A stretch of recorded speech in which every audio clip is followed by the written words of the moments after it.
Details లోకి వెళ్దాం. మాదాపూర్ లో మరొక ఐటీ కంపెనీ బోర్డు తిప్పేసింది. ఎన్ఎస్ఎన్ ఇన్ఫోటెక్ ఘరానా మోసానికి పాల్పడింది. 400 మంది నిరుద్యోగుల దగ్గర కోట్ల రూపాయలు వసూలు చేసి బోర్డు తిప్పేశారు. శిక్షణ, ఉద్యోగ అవకాశం పేరుతో ఒక్కొక్కరి దగ్గర నుంచి 3 లక్షల రూపాయలు వసూలు చేశారు. శిక్షణ, ఉద్యోగాల పేరుతో స్వామినాయుడు మోసం చేసినట్టుగా తెలుస్తోంది. అంతేకాదు ప్రైవేట్ ఛానల్ యజమాని అంటూ స్వామినాయుడు టోకరా వేశాడు. కంపెనీ యజమాని స్వామినాయుడు పరారీలో ఉన్నట్టుగా తెలుస్తోంది. సైబరాబాద్ కమిషనర్ ఆఫీసులోని ఈఓడబ్ల్యూలో ఫిర్యాదు చేశారు బాధితులు.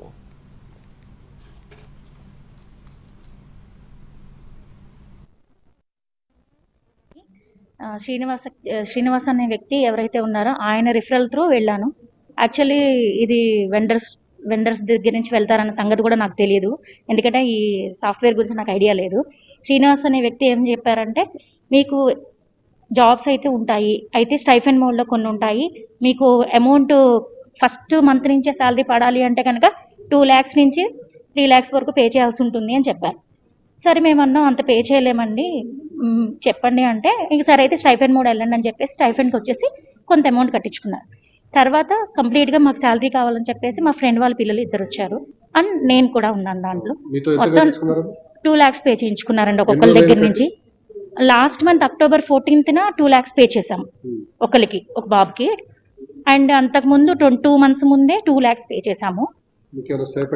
అంతకుముందు 1 month ముందు నేను పే చేశాను. అట్లా మేము సెక్టర్ 7 అనే దానికి శ్రీనివాస్ అనే వ్యక్తి మాకు అపాయింట్మెంట్ చేయడం జరిగింది అది సైబర్ సెక్యూరిటీ ట్రైనర్గా. సో తను ముందుగా చెప్పింది ఏంటంటే, మనకి తెలంగాణ పోలీస్ డిపార్ట్మెంట్ అనే ఒక ప్రాజెక్ట్ ఉంది, తెలంగాణ పోలీస్ డిపార్ట్మెంట్ యొక్క ప్రాజెక్ట్ ఉంది, దాంట్లో సైబర్ సెక్యూరిటీ వేకెన్సీస్ చాలా ఉన్నాయి. సో మీరు అక్కడ ట్రైన్ చేసినట్టయితే మీకు అక్కడ ఇన్ కేస్ మనకు ప్రాజెక్ట్ అలోకేట్ కాగానే మనం పెద్ద పొజిషన్స్లోకి వెళ్ళిపోతాము, మీకు అక్కడ ఒక మంచి పొజిషన్ అలోకేట్ చేస్తాము అని చెప్పేసి ఫస్ట్ మీరు కొందరిని ట్రైన్ చేయండి, మనం బయట వాళ్ళ క్యాండిడేట్స్ని తీసుకోలేం కాబట్టి మనమే ట్రైన్ చేసి మనమే ప్లేస్ చేసుకుందాం అన్న ధోరణిలో ట్రైనింగ్ అండ్ ప్లేస్మెంట్ అనే సర్వీస్ కింద చాలా మందిని హైర్ చేయడం జరిగింది. Around 450 members. We have the list of, నా దగ్గర ఉన్న లిస్ట్ వరకు 350 లిస్ట్ వరకు నా దగ్గర ఉంది.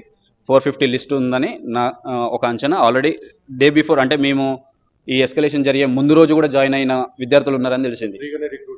ఫ్రీగా కాదండి, ఒక్కొక్కరి దగ్గర నుంచి 2 లక్షల నుంచి 3.5 లక్షల వరకు ఛార్జ్ చేయడం జరిగింది ఒక్కొక్కరి దగ్గర నుంచి. రిక్రూట్మెంట్ అయితే చాలా రోజుల నుంచి జరుగుతుంది, కానీ ఈ కంపెనీలో నేను జాయిన్ అయ్యి వచ్చేసరికి 5 నెలల నుంచి 6 నెలలు అవుతుంది.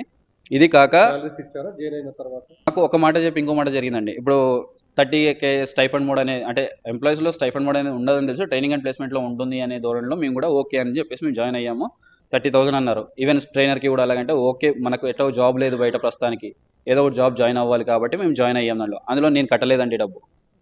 సో నా వైఫ్ పేరు మీద కట్టింది ఆవర్స్టెక్లో, దీనిలో నేను ఎలాంటి డబ్బు కట్టలేదు. యాజ్ అ ట్రైనర్గా మీకు వేకెన్సీ ఉంది కదా అని చెప్పేసి ఇస్తున్నామని చెప్పేసి ఇచ్చారు. 30,000 అని చెప్పేసి పిఎఫ్ ఇవన్నీ డిడక్ట్ చేశారు, కానీ ఎక్కడ కూడా క్రెడిట్స్ చేయలేదు. మేము పిఎఫ్ ఆఫీస్లో కూడా కంప్లైంట్ పెట్టాను ఇదే మాట పైన, మాకు పిఎఫ్ అనేది డిడక్ట్ చేశారు కానీ పిఎఫ్ అనేది క్రెడిట్ అవ్వలేదు. అప్పుడు పిఎఫ్ వాళ్ళకి అడిగాము, మీరు ఎప్పుడు రిజిస్టర్ చేశారు ఈ పిఎఫ్ కింద అంటే, ఇది on the registration of date of registration of company రోజే మాకు పిఎఫ్ అనేది అలోకేట్ అయ్యి ఉంది, కానీ ఇంతవరకు ఎలాంటి క్రెడిట్స్ లేవు అని చెప్పేసి వాళ్ళు చెప్పారు. లిటరల్లీ వి షాక్డ్, ఎందుకంటే ఇది జరిగింది ఆఫ్టర్ 1 year.